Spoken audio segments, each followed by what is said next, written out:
You might have heard the claim that there is no evidence for God. This is a false statement. Any person who holds to a metaphysical position has some sort of evidence. The evidence might be philosophical, mathematical, or empirical.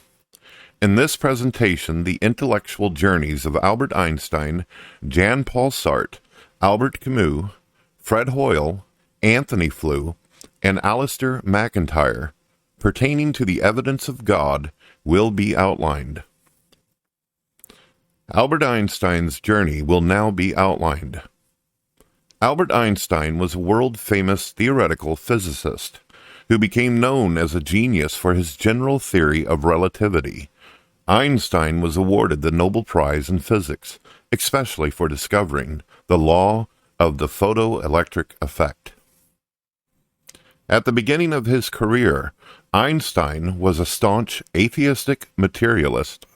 During Einstein's time in the early 20th century, the status quo was that the universe was eternal and that time was infinite, which was referred as the steady-state model.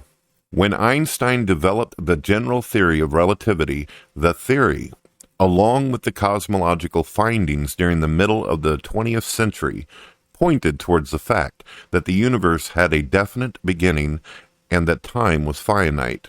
This made Einstein very uncomfortable, since that fact would challenge the status quo at the time. To avoid this conclusion and the metaphysical implications of his cosmological findings, Einstein desperately invented a fudge factor in his calculations. When the Christian astronomer George Lemaitre corrected Einstein's calculations, the fudge factor was shown to be bogus. The universe did in fact have a beginning. For real. Einstein would later admit that the fudge factor was the greatest stupidity of his life. Einstein later conceded that the universe had a beginning and that the universe needed a transcendent cause external of time and space. The great Albert Einstein had accepted God. Jean-Paul Sartre's journey will now be outlined. Jean-Paul Sartre was a world-famous atheist philosopher and was a Marxist. He supported the regimes of Stalin and Castro. Sartre acquired the Nobel Prize in Literature. The grounding of objective values haunted Sartre his entire life, where he, in a stroke of honesty, admitted that, quote, if God does not exist, we find no values or commands to turn to which legitimize our conduct. End quote. The problem of evil has a prerequisite. The prerequisite for the problem of evil is that there is an external morality. An external morality is a term that is used to denote the moral judgments can be applied to other human beings. A few examples of such moral judgments include genocide, murder, and rape. The existence of evil must be part of the external world, and some things must be actually wicked in themselves, in order for the problem of evil to emerge in the first place. Hence, the problem of evil gives evidence for moral realism and moral laws. And a moral law implies a moral lawgiver, namely God. Note, a moral ontology is referred to here, not moral epistemology. The procedure in which morality was developed does not explain why morality itself exists in the first place. To use an analogy, the process in which a building is constructed does not explain why a building was constructed there in the first place.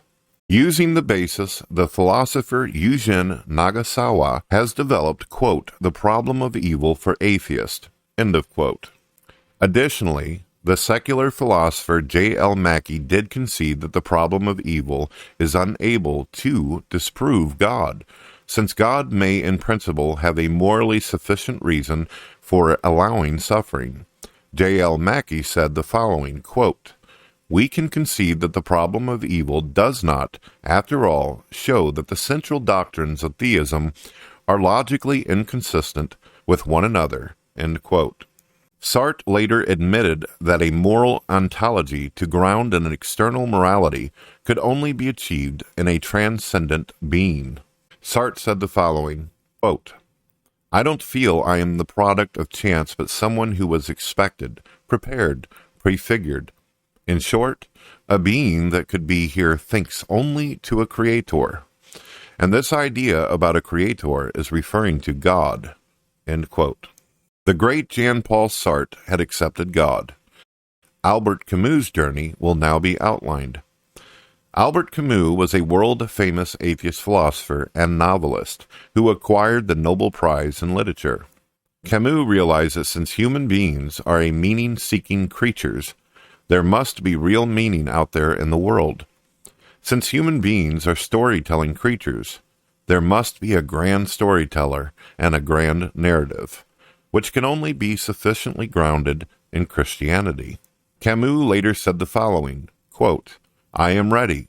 I want this. This, Christianity, is what I want to commit my life to. End of quote. Camus wanted to get baptized. The great Albert Camus had accepted God. Fred Hoyle's journey will now be outlined. Fred Hoyle was a world-famous scientist and an atheistic materialist, where he staunchly defended the steady-state model.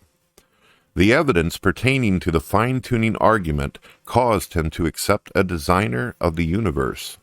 Hoyle said the following, quote, a common-sense interpretation of the facts suggests that a super-intellect has monkeyed with physics, as well as with chemistry and biology, and that there are no blind forces worth speaking about in nature. End quote.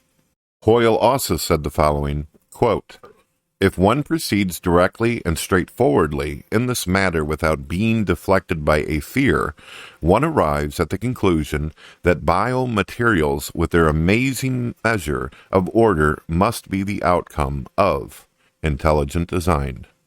End of quote. The great Fred Hoyle had accepted God. Anthony Fleur's journey will now be outlined.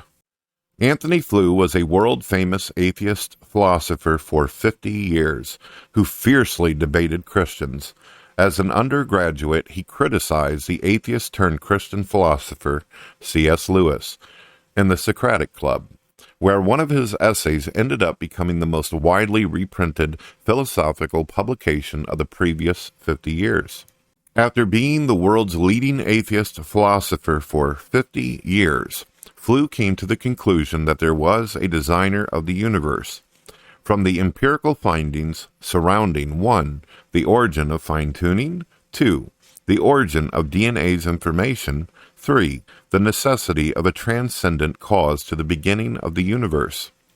Fleur explained that the then recent scientific evidence showed that there was insufficient time for life to come into being from non-life. Fleur said the following, quote, I now believe there is a God. I now think it. The evidence does point to a creative intelligence almost entirely because of the DNA investigations. End quote. Fleur also said that, quote, the evidence for the resurrection is better than for claimed miracles in any other religion. It's outstandingly different in quality and quantity. End of quote. The great Anthony Fleur had accepted God. Alasdair MacIntyre's journey will now be outlined. Alasdair MacIntyre was a world-famous atheist philosopher and a committed Marxist, where he was a member of the Communist Party of Great Britain. In the process of attempting to disprove Thomas Aquina's philosophy, Thomism, MacIntyre became a Christian theist, where MacIntyre realized that a moral ontology could only sufficiently be grounded in theism. MacIntyre said that he acquired, quote, an Augustinian Thomist approach to moral philosophy, end of quote. The great Alasdair MacIntyre had accepted God. In conclusion, men who accepted the implications of their scientific and philosophical findings came to accept the existence of a living creator of the universe, namely God. If you would like to determine who that God must be, make sure to check out our critical examination of the world's major religions.